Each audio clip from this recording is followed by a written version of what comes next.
नमस्कार दोस्तों, आपका स्वागत है DH स्टडी पॉइंट में।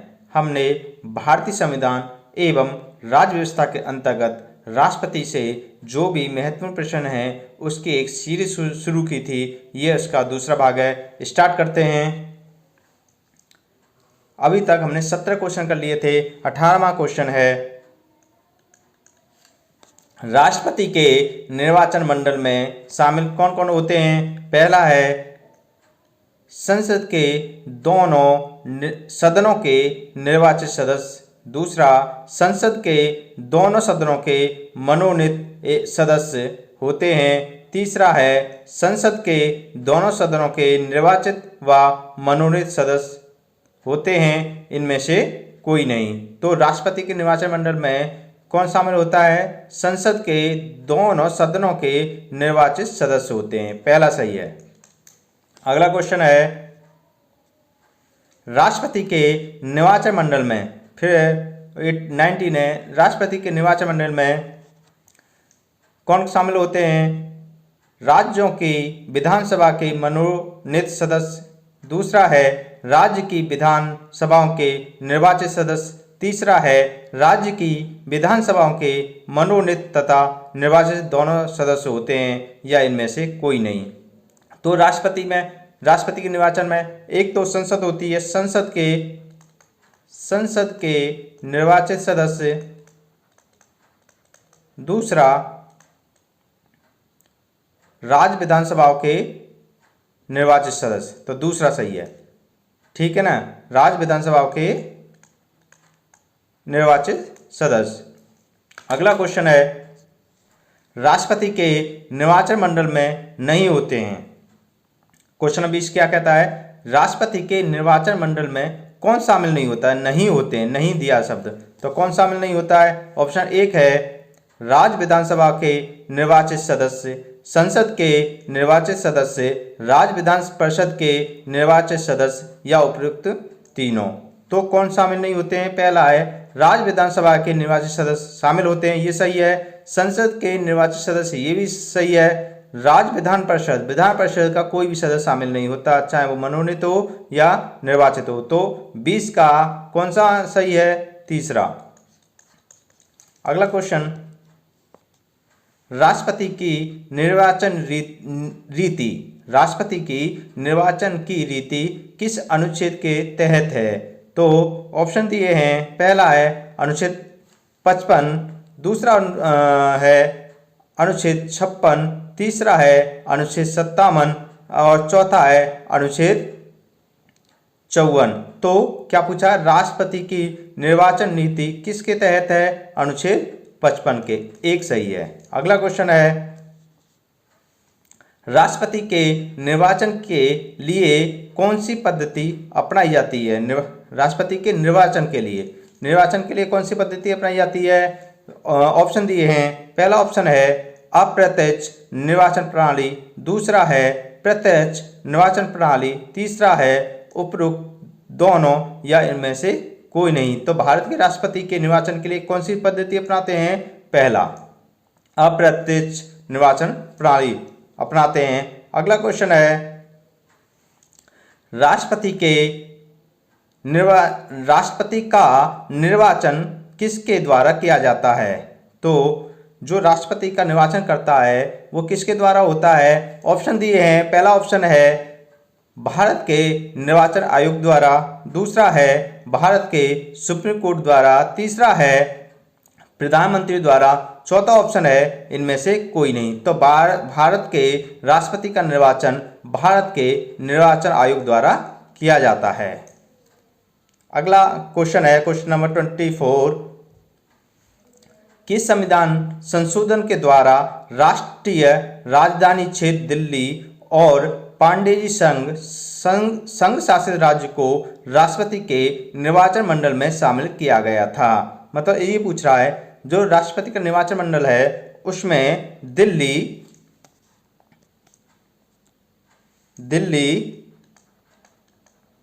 और पांडिचेरी को भी शामिल किया गया था, वह कौन सा अनुच्छेद है? तो वो अनुच्छेद है, अनुच्छेद नहीं, संविधान संशोधन कौन सा हुआ था? वह संविधान संशोधन हुआ था 70वां। तो इसका चौथा सही है। अगला क्वेश्चन है, राष्ट्रपति की पद अवधि किस अनुच्छेद में है? ऑप्शन दिए हैं अनुच्छेद 56 में, ऑप्शन अनुच्छेद 55 में, तीसरा है अनुच्छेद 58 में, चौथा है इनमें से कोई नहीं। तो जो राष्ट्रपति की पद अवधि है वो किस अनुच्छेद में है? ये है अनुच्छेद 56 में, पहला सही है। ठीक है ना। राष्ट्रपति की पद की अवधि के बारे में किस में बताया गया है? अनुच्छेद 56 में। अगला क्वेश्चन है, राष्ट्रपति का कार्यकाल कितने वर्षों का होता है? क्वेश्चन नंबर 25 क्या पूछता है कि राष्ट्रपति का जो कार्यकाल है वो कितने वर्षों का होता है? ऑप्शन दिए 3 वर्ष का, दूसरा 5 वर्ष का, तीसरा ऑप्शन है 7 वर्ष का, चौथा है 6 वर्ष का। तो राष्ट्रपति का 5 वर्ष का कार्यकाल कितना होता है? 5 वर्ष का। इसका दूसरा सही है। अगला क्वेश्चन है क्वेश्चन नंबर 27, राष्ट्रपति अपना त्यागपत्र किसे देता है? पहला ऑप्शन है भारत के प्रधानमंत्री को, भारत के उपराष्ट्रपति को, विधानसभा के अध्यक्ष को या निर्वाचन आयोग के अध्यक्ष को। राष्ट्रपति अपना त्यागपत्र किसे देता है? वो है भारत के उपराष्ट्रपति को, और भारत का उपराष्ट्रपति भी अपना त्यागपत्र भारत के राष्ट्रपति देगा। ये एक दूसरे को अपना त्यागपत्र देते हैं। क्वेश्चन नंबर 28 है, राष्ट्रपति की अनुपस्थिति में राष्ट्रपति का कार्यभार कौन संभालता है? अगर राष्ट्रपति अनुपस्थित है तो उसका कार्यभार कौन संभालेगा? ऑप्शन दिए हैं भारत के उपराष्ट्रपति, दूसरा है भारत का प्रधानमंत्री, तीसरा है उच्चतम न्यायालय का न्यायाधीश या इनमें से कोई नहीं। तो राष्ट्रपति की अनुपस्थिति में राष्ट्रपति का कार्यभार कौन संभालता है? भारत का उपराष्ट्रपति। तो इसका पहला सही है। अगला क्वेश्चन है, यदि राष्ट्रपति का पद मृत्यु, त्यागपत्र, महाअभियोग तथा अन्य किसी कारण से रिक्त हो जाए, व्यक्त नहीं है, रिक्त हो जाए, ये यहाँ पर रिक्त आएगा, ये यहाँ रिक्त हो जाए, तो उसे भरने का अधिकतम समय सीमा है। ऑप्शन दिए हैं 5 माह, दूसरा 1 वर्ष, तीसरा है 6 माह, चौथा है 3 माह। तो राष्ट्रपति के पद की भरने के लिए अधिकतम समय सीमा है 6 माह। तो इसका तीसरा सही है। ठीक है। अगला क्वेश्चन है क्वेश्चन नंबर 30, एकमात्र ऐसे मुख्य न्यायाधीश जिन्होंने राष्ट्रपति का कार्यभार संभाला था।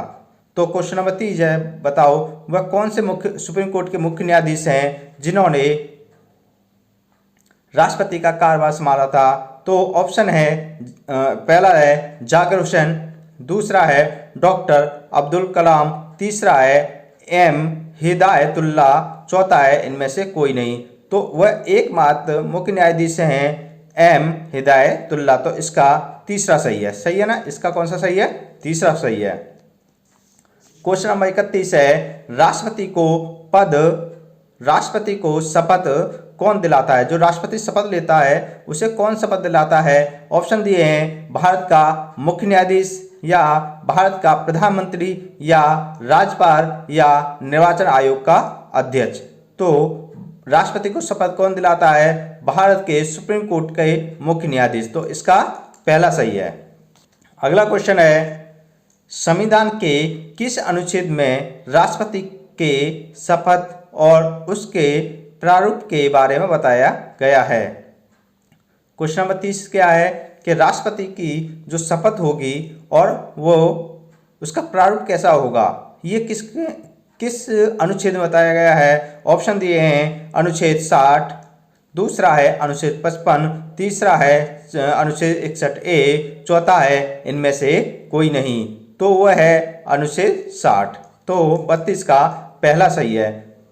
अगला क्वेश्चन है, राष्ट्रपति को कैसे हटाया जा सकता है? 33वां क्या है? राष्ट्रपति को कैसे हटाया जा सकता है? ऑप्शन दिए महाभियोग द्वारा, या उच्चतम न्यायालय के द्वारा, या हटाया ही नहीं जा सकता, या इनमें से कोई नहीं। तो राष्ट्रपति पे क्या लगता है? महाभियोग।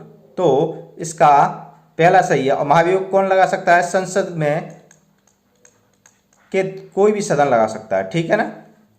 क्वेश्चन नंबर 34 है, राष्ट्रपति पर महाअभियोग की प्रक्रिया किस अनुच्छेद में दी गई है? ऑप्शन पहला है अनुच्छेद 60 में, दूसरा है अनुच्छेद 55 में, तीसरा है 32 में, चौथा है 53 में। तो राष्ट्रपति के महाभियोग की प्रक्रिया दी गई है ना 60 में नहीं दी गई, ठीक है, अनुच्छेद 55 में भी नहीं है, अनुच्छेद 32 में भी नहीं है और अनुच्छेद 53 भी नहीं है। तो ये चारों ही गलत हैं। किसमें है? ये पांचवा ऑप्शन होना चाहिए अनुच्छेद 61 में, ठीक है।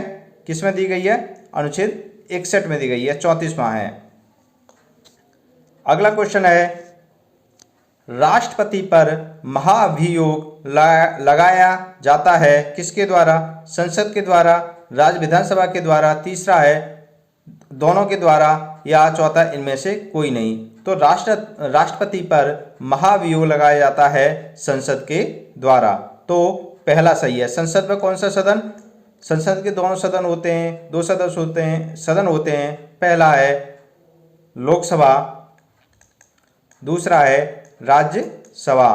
तो कौन सा लगा सकता है? दोनों सदन में से कोई भी राष्ट्रपति पर महाभियोग लगाया जा सकता है, दोनों सदन में कोई भी लगा सकता है। तो इसका आंसर होगा पहला, संसद।